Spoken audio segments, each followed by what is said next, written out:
So at least for Duke and I, Dowdy, you have the luxury of not really having a dog in the fight or picking a side. I would say it's been a rough month to be a baseball fan from Houston. Oh, come on.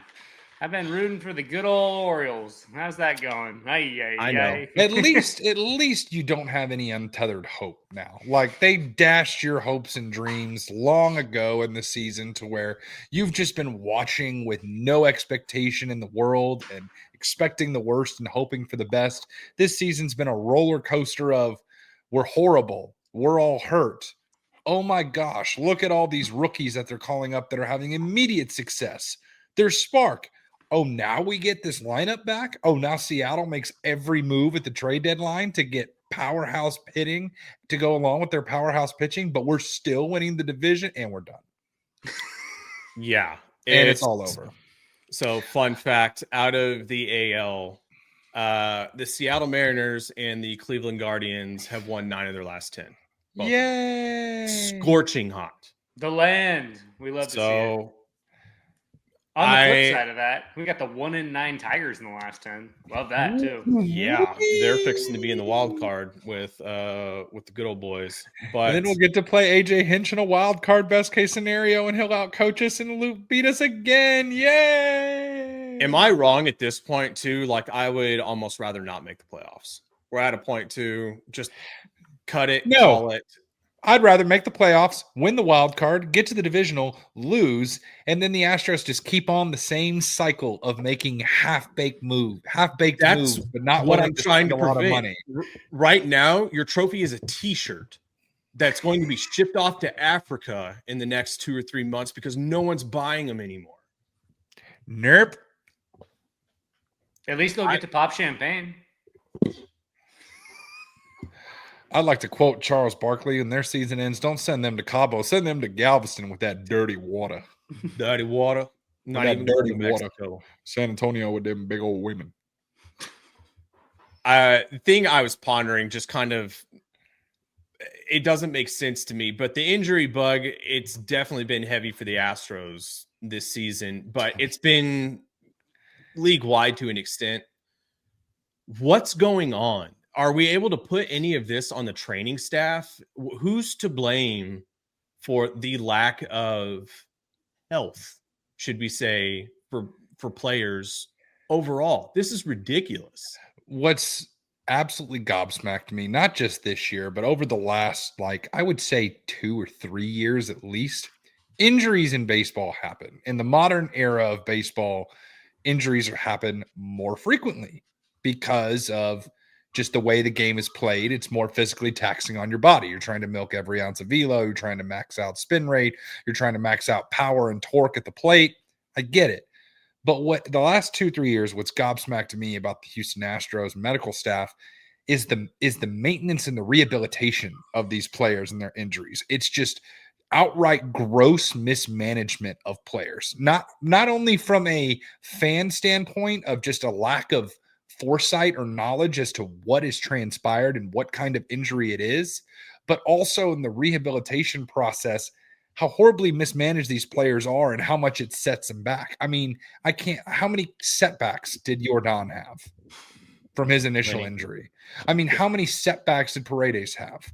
I mean, every time, Dowdy is just the Grim Reaper with bad news. But every time somebody goes on the IL day-to-day or IR day-to-day and says shoulder inflammation, Dowdy's like, oh, sorry, that's not good. And every time he's right. But we always chalk it up. Houston always announces it as a day-to-day. And then we go from day-to-day to, oh, they're done for 18 months. Oh, yeah, surgery necessary. Oh, surgery necessary. We're going to get a second opinion. Oh, surgery necessary.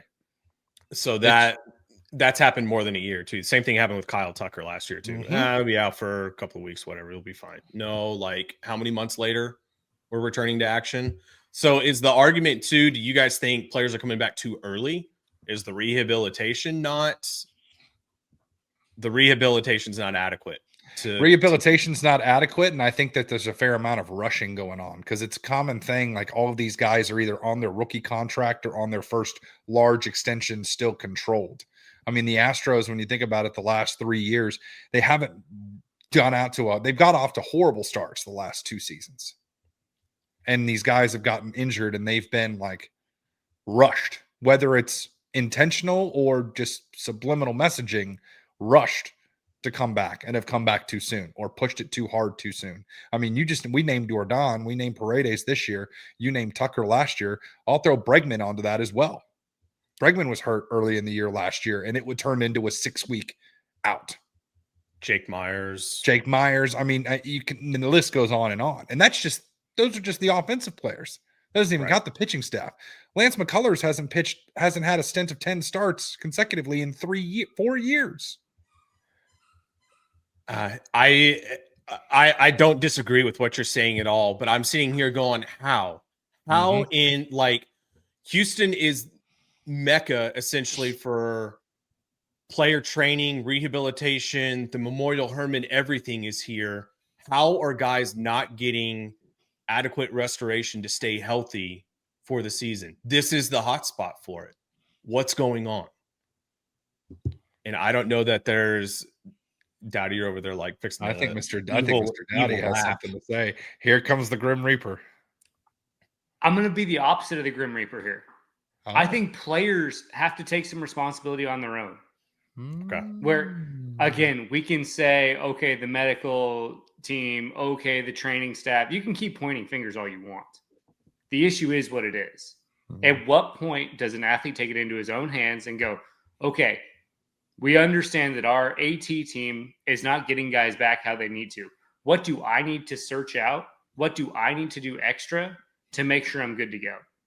Because as athletes, there's kind of a spectrum of what you're going to have in body awareness. You have the hyper aware, which is more on the side that I was, where it's like, okay, yes, you know your program to a T and you know what it takes to be ready, but you also will feel the slightest little thing and recognize discomfort. So you're aware of, hey, my shoulder, my elbow doesn't feel quite right today, but am I good enough to risk it? Then you have the guys that have literally no feel of their body, where they're like, dude, I'm just a freak athlete. Like I just do what I do. And yeah, hope everything feels good. I was going to raise my hand when you were talking about the lack of feel until you said freak athlete. I'm like, well, you know. But, okay. So, but there is this continuum, right, of players. And each side has to identify the things that are weaknesses for them. So me being hyper aware and knowing that I need to do extra prep work on things isn't always a good thing. Yeah. Sometimes that turns into 2 hours of prep work when player A over here is doing 10 minutes of prep work and performing just as well and taking half the mental crash that he needs to. That was me. On the other side of the spectrum, we'll throw out not really a hypothetical, but a possible name in this camp of like an Isaac Paredes. Maybe he's not a guy that preps a ton because he's always just been able to go do it. Then he deals with a hamstring injury that's a soft tissue injury. He's not used to needing to go in and, okay, cold tub, hot tub. We're going to contrast. We're going to get it flushed out. Then we're going to mark pro. Then we're going to foam roll. Then we're going to get a stretch. Then we're going to get warmed up. Then we're going to go through mobility. Like that's not his program. That's never what he's done. So training staff's taking him through all these things. He's not making it his own. Like maybe that's an issue. Yeah. There's really no way to know. You look at pitchers and arm injuries, it would be like saying a running back or someone in the NFL has a knee injury. It's like, dude, you can't control that. You can't control if a guy's elbow is going to blow out or his shoulder is going to blow out. You image 98% of big league arms, and there's an elbow or a shoulder problem. Guys are just kind of feeling their way around it. It is what it is. Until it gets to completely torn or TOS, you don't really have to take care of it if you can manage pain. Which I'd argue, too, the arm issues are probably more of an indictment on culture as far as pitching, too, which we've talked about ad nauseum, to where velo and stuff, there's a consequence for that. But you made the show, you're contributing until you're not. And then next guy up. Yeah. Who's done the same thing. How many young guys have the Astros called up this year that you're like, oh, wow, didn't even know, like 95, 96, good stuff. Could see him in the rotation at some point. Yep. Brandon Walter or Jason Alexander. I mean, Zach Cole now. That's Blue Bod threw what last night, 2 nights ago? Correct. Yep. They traded, I want to say, 2 different starting pitchers to the Blue Jays and the Rays last deadline. Not this year, last year. But you look at how many guys they've dealt off, and we're still bringing these guys up. Same thing with the Dodgers. We're dealing guys off. You keep bringing guys up. It's a never-ending supply for these organizations. What do they care if somebody breaks down? Yeah. Hopefully you come back better than ever. If you don't, okay, well, appreciate the effort. I guess probably the ability to call players up like that is a testament to the data and analytics that they're now using, invested into, and giving guys the access to gain every competitive advantage, especially on the pitching front, which will segue to the other collapse. The New York Mets hanging on by thread, literally almost in the same exact position as the Astros. But ironically, I sit here and go, okay, for the Mets, even if you don't make the playoffs this year, what you've done, you've gotten Jonah Tong, big league experience, Nolan McLean, Brandon Sproat's been the call up. Future's still bright. And you're seeing the benefit of investing in the data and analytics and all of the just available data for your players to use in your player development. So I honestly, if you made me pick between the Mets and the Astros as far as who has the brighter future right now, I say at least for next year, I'm kind of leaning towards the Mets just because the Astros, it looks like the wheels are starting to fall off. And I think the farm ultimately will be depleted to the point where you can't just call the next guy up at some point. Yep. It's grim for me. I have almost no optimism at this point. Like I've been critical of Dana and Crane. Crane's still operating off. As long as I'm here, the window will be open. Well, no, not really. That's just not how the business works. So at some point, you're going to have to commit to a rebuild, or we are still all in. Which, if you're all in, you need to be spending more money. Yep. My 2 cents worth.